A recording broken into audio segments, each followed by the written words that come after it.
Have you ever had one moment, a single glance, that changed everything? A billionaire walks into a crowded cafe, just to escape a storm. But what he sees inside that tiny diner doesn't just stop him in his tracks. It cracks open the guarded door of his heart. Because there, in the corner, his disabled son is smiling for the first time in years. And it's all because of the black waitress gently holding his hand. This is how a life was changed forever, by kindness that expected nothing in return. Stay with me. You won't forget this story. It was a cold Wednesday afternoon when Harper Monroe, 28, single and barely keeping the lights on, wiped down the counter at Rosie's Diner on 23rd and Main. Her apron was stained and her sneakers had holes, but her smile was the brightest thing in the room. She'd been working doubles all week, caring for her ill mother at home, saving pennies to one day open her own cafe where everyone, rich or poor, would feel like family.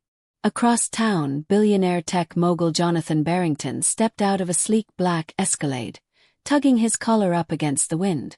He wasn't supposed to be there. His meeting had been cancelled, and he had just picked up his 7-year-old son, Charlie, from his therapy session. Charlie hadn't spoken a word in 2 years, ever since the accident that took his mother's life, and left him paralyzed from the waist down. They were headed back to their estate when the skies opened, forcing them to take shelter. That's how they ended up in Rosie's. Harper saw them immediately. She always noticed the quiet ones, the ones who didn't demand but needed. "Hi there, sugar," she said gently, kneeling to Charlie's eye level. "You want some hot cocoa? Extra marshmallows?" Charlie didn't speak, but his eyes flickered. That was enough for Harper. Jonathan sat stiffly, checking his phone, oblivious. Harper brought over the cocoa and something unexpected. A little paper boat, folded expertly from the menu. "My mom used to make me these when I was having a rough day," she whispered to Charlie, tucking the boat into his small, curled hand. Jonathan looked up and saw something he hadn't seen in ages. His son was smiling. Over the next hour, Harper didn't just serve food. She served warmth. Charlie leaned closer to her. He nodded when she spoke. His hand brushed hers. His eyes lit up when she told stories about growing up in the South, about her dream cafe, about love and hope and music. Jonathan watched stunned. Who was this woman? How did she reach him? After paying, he left a $200 tip. Harper didn't even look at it. She was too focused on Charlie, who, for the first time in 2 years, tugged gently at her sleeve and whispered, "Thank you." Jonathan froze. Tears filled his eyes. They left quickly. No words. No contact info. Just a moment. A miracle. But it haunted him for days. He called every cafe in the city, trying to find her again. Meanwhile, Harper's world was unraveling. Her mother's medical bills were growing. The landlord had served an eviction notice. And Rosie's was closing down. Another victim of gentrification.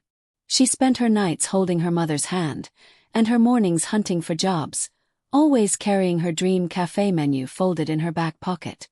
She didn't know that Jonathan Barrington, the reclusive billionaire, was now obsessively searching for the waitress who made my son smile. He visited centers for children with disabilities. He met with therapists. Nothing worked. Charlie was back in his silence. Until one day, they passed a street cart serving coffee, and Charlie whispered, "It smells like her." Jonathan knew exactly what he meant. Jonathan returned to Rosie's. It was boarded up, but a note taped to the door caught his eye. For catering requests, call Harper Monroe, 555-0182. He called. She didn't pick up. He called again, and again. Finally she answered. "Hello." Her voice cracked. She sounded exhausted. "Is this Harper? My name is Jonathan Barrington. I think you knew my son. Charlie." There was a pause. Then soft recognition. "The sweet boy with the cocoa." "Yes," Jonathan said. "He smiled because of you. And he hasn't smiled since." She was silent. "I want to meet." They met at the city library. Charlie rushed to her. He hugged her. Jonathan couldn't believe it. For 2 hours they talked, laughed, played. Jonathan finally said, "Harper, I want to help you." She shook her head. "I don't take charity." He smiled. "This isn't charity. This is gratitude." He offered to invest in her cafe dream. Not a handout but a partnership. They signed a deal. 3 months later, Harper's Hearth Cafe opened in the heart of downtown. A space with ramps, sensory corners, and free cocoa for kids in wheelchairs. Harper's mother, now recovering, cut the ribbon.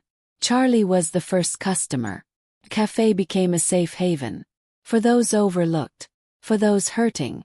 For anyone who needed kindness. Jonathan visited weekly. He brought Charlie, who now spoke in full sentences, especially when Harper was near. One day, Harper found a letter on her desk. "You gave my son back to me.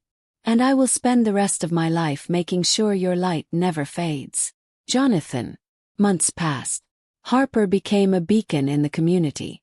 And one night, as snow dusted the windows and music played softly, Jonathan stood beside her at the counter. "Do you think some people meet for a reason?" he asked.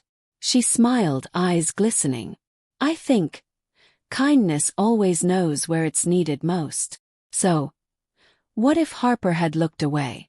What if she hadn't knelt down that day? Kindness doesn't always need a grand stage. Sometimes it begins with a paper boat and a cup of cocoa, and sometimes it changes everything. If this story touched your heart, if you believe in the power of kindness, go ahead and click like.